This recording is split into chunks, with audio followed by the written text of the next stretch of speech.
Mike DeCourcy from the Sporting News joins us now. Mike, how are you, sir? I am doing well, Jim. You're in New York City. I am mentally in Hawaii and the Bahamas. That's where I've been spending a lot of my time. Trinidad a little bit last night for a couple hours. But I even in honor of today, this week being the big tournament, I haven't been in Maui for like 20 years, but I was in the Bahamas last spring. So I've got my Atlantis swim shirt on. Absolutely. Battle for Atlantis. Go. College basketball is definitely underway. Games all over the place. The tournaments that are going on, not preseason, but the early season tournaments, Thanksgiving tournaments. It's just a litany of things, of different games, of different leagues playing, and people that are worried about their own teams. Look around, man. It's something that is happening everywhere. Kentucky goes into overtime with St. Joseph's. Virginia gets killed by Wisconsin. So there's just an example you can find anywhere. It doesn't matter if you're an Indiana fan or whomever you're a fan of.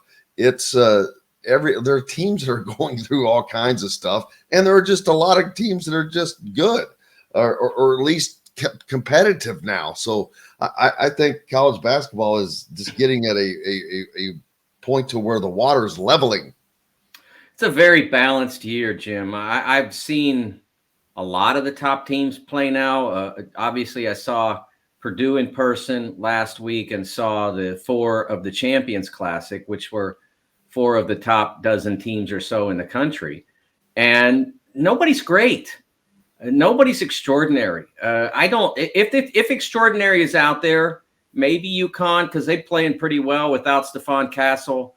They'll get him back. ESPN's Myron Metcalf reported yesterday he's hoping to be back December 1st. I think they play Kansas right around there. UConn does. So maybe they could be that team, but I don't see it otherwise at this point. And, there's a lot of basketball to be played, and someone may evolve into that by the time we get to February. But right now, it looks like a very balanced year with a lot of teams that will have a shot at getting to the Final Four in Phoenix. Yeah, I mean, UConn looked really good and solid without their best player, of course, but they are still looking pretty. Kansas is probably a team that deservedly looks to be number one until someone. I would have UConn number one now. I've seen them both. Kansas has 3 terrific players, 2 extraordinary players, DeJuan Harris and Hunter Dickinson. And Kevin McCullar's a very, very good college wing. But the rest of it isn't there for that team to be number one in the country right now. Now, as I said, I believe Connecticut plays Kansas on or about December 1st, and they'll get a chance to settle that on the floor.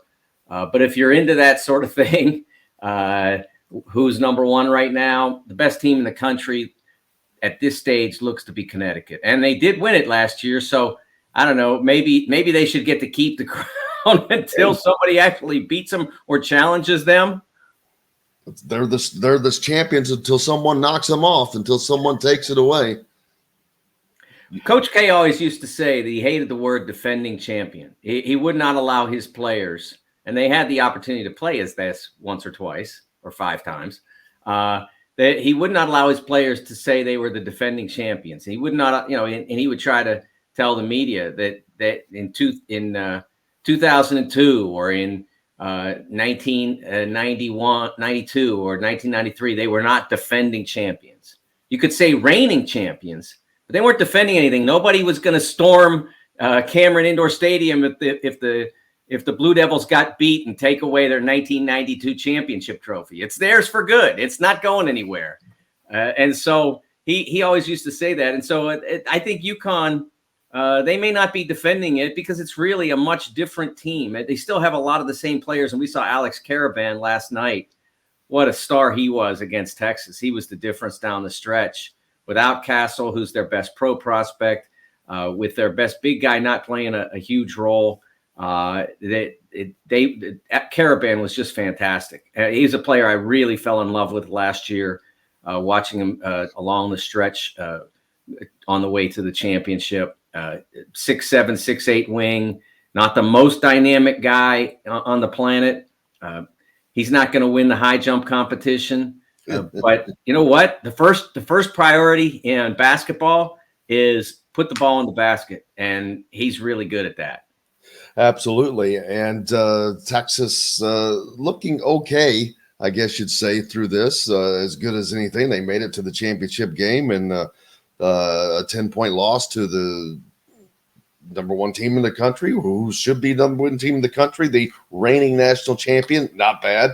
Louisville, a lot of reason for hope for those people, fans of Louisville, because they've had, last season was not good, and this season started off with a loss to Kentucky Wesleyan. But man, I still can't believe that shot fell by Texas again. That Sky Clark was in that guy's face. He was truly falling away, and that shot was just pure money. Max Asmus, you have to remember, he's one of the leading career scorers in college basketball. I'm not sure how many points he has right now, but he rang up a ton of points for Oral Roberts over the last several years. He was an NCAA tournament terror a couple of years ago. I think it was against Ohio State. I think they played, and he's just a fantastic college basketball player. And when you're a scorer at a place like Oral Roberts, that's you gotta make a lot of tough shots, because you're gonna play. When you play the best teams, you're looking at players. Teams really guard you hard with big athletes, and so he had to be able to do that, and he's really special in that way. We're talking about a guy who's going to become another, because of the COVID year, he's going to become another 3,000-point scorer in NCAA history. There aren't that many of those. That there are few. I believe there are fewer than a dozen all-time 3,000-point scorers, and Max will become, as long as he stays healthy, he'll become one of them. He's on 2,629 points now. He's been over 600 points the last 3 years of his career. So he only needs another 380 points or so. He's going to get that, averaging 16 a game, 17 a game right now. He's going to make it to 3,000. And I don't know, he's going to score in too many bigger points than that one, though, against Louisville. It was quite a shot. Oh, man, I'm telling you. Purdue took on a Gonzaga team yesterday, a game of ranked teams, number 2 Purdue, number 11 Gonzaga, 73-63 win by Purdue. Solid win. I didn't get to see the game. Oh, yeah, it's interesting because you were at the Indiana game. I am trying to figure out, how do I watch both at once? So the good thing was, because IU and Louisville aren't ranked, they didn't repeat the score a lot at the bottom. So it wasn't stuck in my face like will happen sometimes. So I was taping both games at the same time, and so what I did was I would flick back to the recording of the Indiana game during Purdue commercials, and so I was able to watch both the last, really the whole second halves of both games, and I saw most of the Purdue game because I was able to watch the first half of that one as well, and. They were both extraordinary games. A lot of fun to watch. I thought Louisville put up a nice challenge for the Hoosiers. I saw some good things from IU. Obviously, still some struggles shooting the basketball, and they're going to have to work that out. They're going to have to figure out a way to get more and better perimeter shots in order to compete in the Big Ten. But I thought it was a good performance by the Hoosiers. And then the Boilers, they're continuing to get better, Jim. And Matt Painter's very subtly trying to make Roosevelt Colvin a bigger part of his team.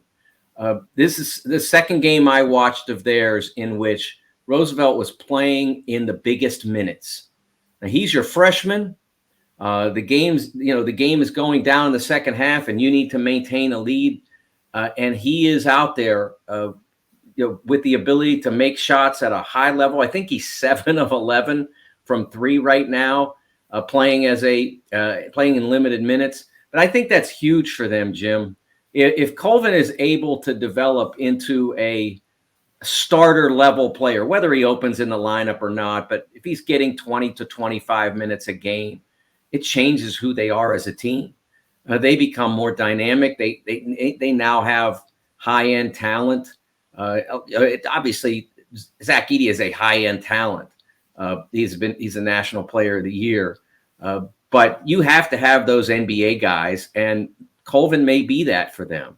That he made a huge difference for them down the stretch of the Xavier game, and then having him out there last night. They didn't necessarily need him, but he played really well in those moments, and I think he's continuing to evolve into a more important part of the team. Yeah, if you get a guy that's playing those kind of minutes that's not starting, that's just like having two starters, basically.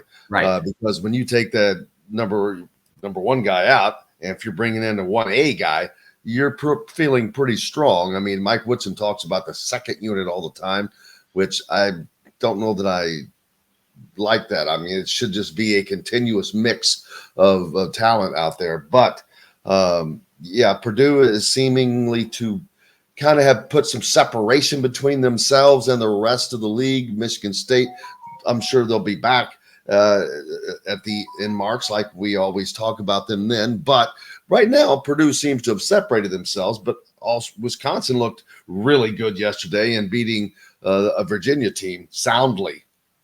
It was a nice night for Trey Kaufman-Renn too. I felt good for him because it's really been a struggle for him for most of last year to be the player that he had been. And then when I was up at Xavier, I just didn't see anything at all from him. And last night he was terrific, much more active, much more confident. Maybe it's about confidence right now for him. That if he plays with confidence and aggression, he's a better player.